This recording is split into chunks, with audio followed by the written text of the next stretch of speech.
is Bowie. And an acrobat.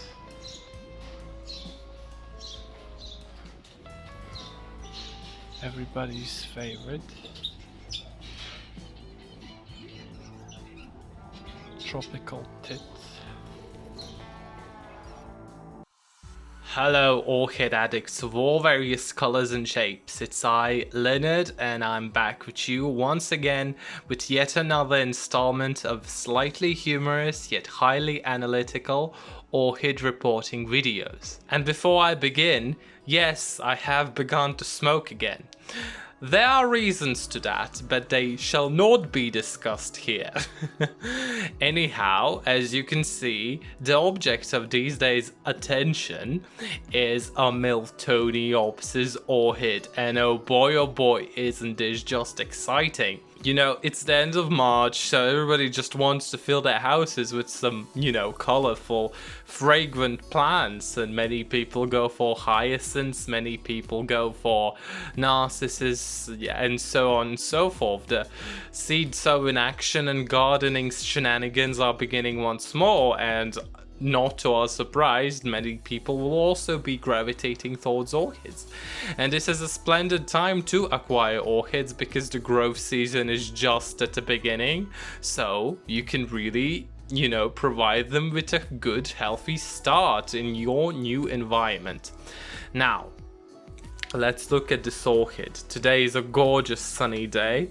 So I figured it's going to be a wonderful time to report my new orchid. So yeah, you can see it's in a quite sorry state. Isn't that just surprising? But here's a close-up of one of the opened blooms. So yeah, look at this brilliance. Isn't it utterly glorious? And this is just recently opened one. Another more pretty one would probably be one of the not opened blooms to show you. And let's just open it up for you a little bit. And look at this. Utterly gorgeous waterfall pattern in the throat. Very deep red color. It's somewhere along the lines of burgundy, yes. The center is a juicy honey orange. It's a utterly beautiful plant, but as you can see, many of its blooms have already begun to fade, yet it has more flower buds to come. Although some of the flower buds which were on the orchid when I purchased it are failing. And that's very peculiar. It shows you simply that the orchid is undergoing stress, so it is not able to carry on all of its blooms. And very much so, it has 4 spikes actually. Here's one, here's one, here's one, and here's another one. 4 spikes on a Miltoniopsis who has 3 pseudobulbs, and as I suspect, then all 4 of those spikes are coming from these 2 most recent pseudobulbs. Now let's look at the roots, the most important thing on an orchid when you're trying to report it. The roots seem to be healthy, and the orchid seems to be potted in very light, should I say, small grade bark substrate. I have watered it. I don't exactly know the quality of the medium, but as you can see, the root tips aren't growing on this orchid. Now, a couple of things about purchasing Miltoniopsis. They are very finicky orchids by all reports about them. You may have heard that a lot about them. I'm new to them. I have only had a couple of experiments with Nelly Isla, which is approximately 50% a Miltoniopsis. It's a complex hybrid. So, therefore, the best time to purchase a Miltoniopsis is as soon as it has arrived to the nursery or the flower shop. You are buying it from, because they don't tolerate stress that much. These orchids require high moisture levels, low sun levels, and a cool temperature. And if you're living in a warmer climate, these orchids might not be for you, because there's no point in purchasing a lot of Miltoniopsis if you just know all of them are going to croak in your hands. That's just a waste of money and quite honestly sad. But I'm going to give it a go. I live in a northern climate. They might be feeling good over here, but in any case, this is not exactly amateur level orchid to be growing, but they are very beautiful, and they are also wonderfully fragrant. They are known as Pansy Orchids by the look of the flower. The lip is very wide and similar to a pansy. That's another thing that I love very much about them. And this orchid is starting to release, slightly spicy, sweet, wonderful fragrance. And for the first days of it, being in my collection, it did not show any signs of a fragrance.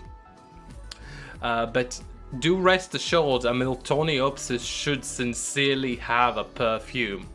So, any case, enough blabbering for now. I think you have understood all the points that I tried to get through to you, and let's unpour this orchid and see what we have to deal with. Before I get started, a couple of things worth mentioning. This orchid is currently stressed, so it's recovering. It needs to work on establishing itself within a new environment. So I removed most of its flower spikes, as you can see here. You can keep some of the more viable ones in, as cut flowers. They will bring you joy and should continue releasing the fragrance. But such large blooms will take a lot of energy away from the mother plant, therefore providing it with stress, and Miltoniopsis are not very tolerative towards stress.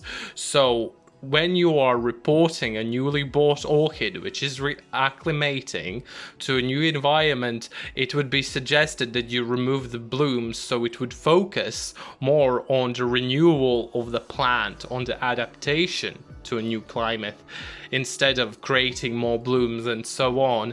And the fact that these blooms started fading immediately after they arrived into their new home shows you exactly that this orchid is not willing and able to sustain these blooms. But it also may be explained with various other environmental circumstances, as inappropriate moisture levels within the air and in the pot, and also lack of light, which this orchid has definitely experienced by being transferred from a nursery to a flower shop and from a flower shop to my home. But I left one of its new spikes on. You can see this is a bushy, healthy plant, and it does not have shriveled pseudobulbs. When you are purchasing a Miltoniopsis, you should definitely keep your eyes pierced so that the pseudobulbs would be smooth and plump. Any signs of shriveling will tell you that the root system of the orchid is failing. And you can see also a bit of a wavy leaf pattern. This is called the Constantine type leaf, and these leaves are frequently created on Oncidium type orchids when they are growing with inadequate levels of moisture. And as the sources go, Miltoniopsis will definitely like an even constant level of moisture. Okay, let's see what's in the pot now, shall we? So here is the root system. You can see it's alive. It is alive. It does not look particularly dead. The bottom of the pot may be a little bit more compromised. Now the orchid is potted in a medium of small bark and small pebbles. This is the first time I have seen something like that, and this does not look all that bad for me. But as you can see, the roots are tightly wrapped around the pot, so the orchid is in its beginning stages of being root bound. And as you can see, there are also a lack of viable growth tips over here. There is one in the central root. So I shall get off all of this medium from the plant, rinse it off with water, and show you the exact state of the root system, and then we can proceed on with potting it up. So I have removed the vast majority of the medium, and as you can see, the root system does not look exactly as happy as you would have thought it would be, and it's not exactly as thick as you would have expected. The thing I want to show you is the plug that is often included in the orchids that we purchase from flower shops. This is usually either sphagnum moss or a peat moss plug, which the original seedling when the orchid was young was grown into, and the orchids are oftentimes simply potted on to a larger pot and the plug is not removed. This is one of the most detrimental things that orchid nurseries commit with their orchids, because any roots who are in contact with this, sphagnum plug in the center of the orchid will be exposed to too high levels of moisture. Now, a thing about orchids, they are all at the most part epiphytical. What that means, they do not grow in soil, they grow on trees, on bark and on moss. So their roots would prefer high levels of aeration. That means air surrounding their roots. They like to breathe, and they like to soak up moisture within the thick roots and store it for the orchid to use.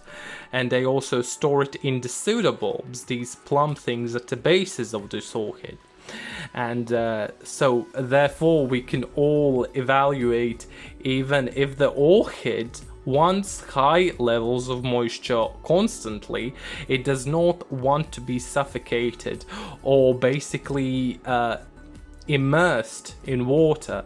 Orchids will need a lot of air, and if the medium is staying too moist for too long, or it has these sphagnum moss abstractions in the middle of it, it is basically a straight line towards rotting off your root system because it does not receive enough air. So, alrighty then, I am back and I have rinsed off all the roots from the excessive debris. Now, what we are left here is a clear root system, but you might see it's not exactly the most vibrant one. You might think these are just regular roots, but as you can see, there are some breakages in the roots. The roots are brown, some of them are white. They look a bit distorted. You can see here there's even a growth tip, which is a very good sign. Now, you might see an orchid root system like that and think it looks just fine. And you also might think that it looks compromised, so you might just want to leave most roots as possible when you report it into a new pot, and you are thinking you will give the orchid its best chances of growing on. And that's not a constructive way to approach this reporting. Now, many of these roots, you can see they are coming apart. This thick layer is the velamen, yes, and you can see it's easily coming off to expose a thin strand in the middle of the root. This is the actual root, and if the velamen is coming off, that means the root is dead. You can also feel if the root is alive or not by pressing onto it. If it is completely soft and without any texture, it is dead. But you can see here, it is a light color, it has a lighter, growth tip, and it is firm. This is a live root. So therefore you need to remove these old dead roots who are not serving any purpose, except if you report them into a new substrate, they will help the decomposition of the medium by starting to rot inside of the pot. And frankly, the orchid has no use for these roots at the end. They are used up and they are not healthy. That's another important principle by, potting your orchids up, you need to make sure the medium is correct for the orchid. Now I will be using this sphagnum moss. I have prepared it, soaked it, it's ready to accommodate this Miltoniopsis. Bark medium usually leaches various chemicals out which will give the roots their brownish color, and if the pot is not allowed to dry out at least partially in between the watering, this will lead to, you know, the rotting of the roots in the pot. Now I will sterilize my little shears. These are my shears, and I will sterilize with lighters. So the fire will kill off all the unwanted parasites and bacteria, so the orchid would not have any chances and risks of getting a disease or an infection. So I will remove all the roots which I believe are not any good. Even if the root is alive, it might be on its way out, so you might as well just remove it, so the orchid would have more space to breathe. And as the orchid will create its new growths, it will create a new root system to replace the old one. So you might do the orchid simple service by removing all the roots which are not up to their task. Now I want to show you some clear examples so you would know what would I consider alive and functional, or a root, and what is not. You can see here in the middle there is a lighter root, this one. I would consider it alive, you know, it's well functioning, it looks good, but it's surrounded by some light brown yellowish roots. Those are, quite frankly, already dying. So cut those ones off and leave these brighter, lighter ones and get rid of these brownish, yellowish ones, you know. So I'm done with removing the old root system, and you can see I have taken some drastic measures. Now, don't let this scare you. Now you can see here, I will show you some of the roots. You can see these are light brown yellowish roots with some, you know, broken off parts with inner string left. Now the roots on this part, you can see they are very whitish yellow. There are some parts which are still to be cleaned up, but you can at least see there are some growth tips over here, and some of the roots are even, you know, greenish. These are the healthy roots, and you are doing the orchids a service by removing the old dead roots and leaving only the healthy roots. And a clear, you know, sign that the orchid was not particularly happy was that the newest roots farther up the bases of the orchid were also showing signs of, you know, dying off, and that really easily tells you that the orchid roots were not happy from the moment that they were created. Now, a thing that happened, which is slightly unfortunate, is that my orchid separated into two separate pieces. Now, this can sometimes happen with orchids who are not growing together. You know, you will sometimes have the case of having two separate orchids in the same pot. That may also contribute to creating a very good flowering display. But what happened here is, I hope I can show it to you. In this spot over here, you can see there is an open wound. This pseudobulb was connected. Yeah, I do believe by this bottom part. And you can see the flesh in this wound is clear and light yellow. This means this orchid is healthy. If you see a purplish, pinkish ring around this wound in the rhizome, you should probably consider getting rid of your orchid. It has fusarium. My orchid is healthy, and therefore this is a positive accident, showing me that the orchid was actually healthy. Now, let's talk about the future of this orchid. It will put on a new growth, which will create a new root system and more blooms in the future. Now you can see this sharp nubbin at the bases, which reminds you slightly a root, except it's thicker and flatter. Yeah, this is the beginning of the new growth. you will want to orientate it to the middle of the pot so it has a lot of place of growing and creating new roots. Now I will be potting these two divisions in the same pot, and both of them should create growths now that they are separated. If this is a natural example of what dividing orchids looks like. And each division should create its own growth. When your orchid pseudobulbs are all connected, the orchid might not feel the need to create multiple growths and might only create a single one each year.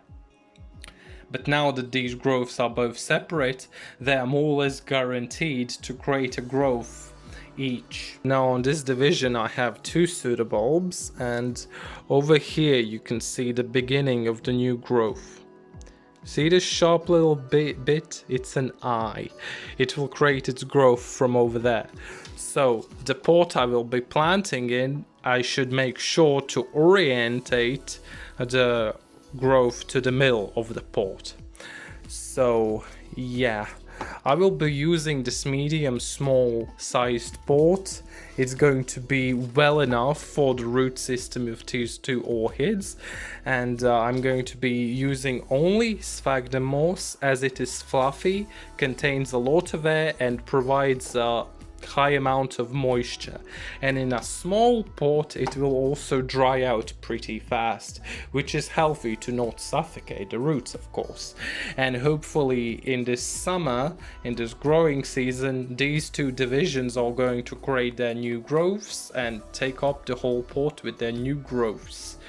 The downside is the next growths might prove to be small, because these divisions are separately quite small. But that's not guaranteed. We also might have completely happy, vibrant, large size growths which are also going to be blooming. But that is for the future to see. Now I will pot up the orchid and be right back to showcase you the, what I have in the end.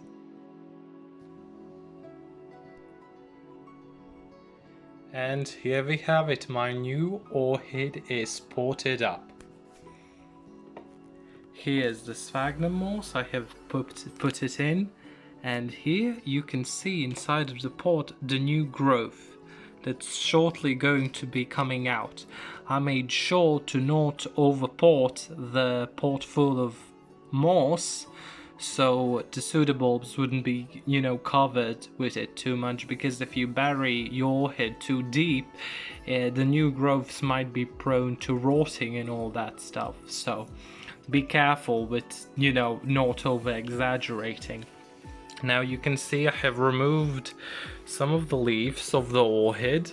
This just creates a more aesthetical look to your orchid.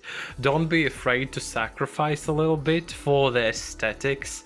We are growing orchids for our visual pleasure, so making slight adjustments is not a bad decision, and also that might help the orchid to, create the new roots from high up, so the leaf wouldn't block them from coming out and growing into the medium. I removed all of the flower spikes. You can see them over here. There are the 3 flower spikes with the remaining beautiful blooms. They will continue blooming on for a couple of days. They will give us joy, and the plant won't have to pay for them, so to say. So yeah, you can see already there is like a little bit of roots showing to the side of the pot, so hopefully the orchid is going to take over the whole pot. I am definitely going to be learning some valuable lessons from this project, and I also wanted to show you another trick. Now, we all know that orchid pots are often brimming with algae. Now the way to go about solving it is to put your pot into a darker cover like this, so there wouldn't be no excess sunlight hitting the sides of the pot, which would promote algae. And also you can add a fine layer of pebbles or bark to the top of the pot, so that would also prevent the surface layer from drying out too fast or being in contact with a little bit too much sunlight. So I will do the little trick with putting on some, you know, little pieces of bark on the top. Just as a, you know, protection layer, so there wouldn't be too much excess algae building up.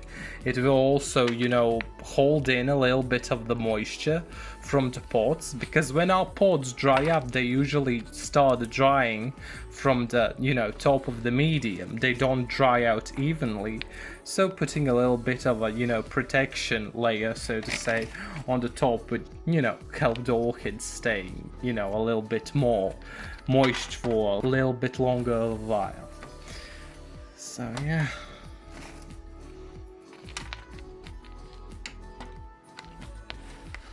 And it's also fairly aesthetically pleasing, you know, when you have like a pot that's, you know, filled with a little pieces of cute bark.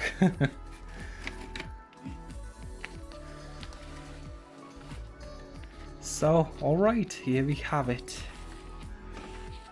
Also, don't be afraid to stake your plants so they would hang up, you know, a bit more stable, because when you plant your orchids in a new pot, you will often find them being slightly wibbly wobbly, so don't be afraid to correct that with a stake or two. You might also want to tie them up, so out with the old pot, and here we have the finished product. I hope you found this video informative. Hopefully it didn't bore you to death. It was quite a bit long. So anyhow, give me the thumb if you enjoyed this video, and see you again next time. So yeah. Bye. Ну, Ирена, ты довольна с покупками? Я Ну, что ты будешь сказать об этом? Nu, Irēna, ko? что ты будешь скажи? Ну, daudz darba priekšā, viss tas ir jāsasniedz. По-русски. Это надо теперь сеять. Надо работать. Ты думала, что мы какие-то 50 евро будем потратить за эти 100 семки? О боже мой. Умница. Ладно, мы идем заряжаться дальше. Братан будет наш приехать и забрать нас домой. Русский язык нам ужасный, да? Но приятный день.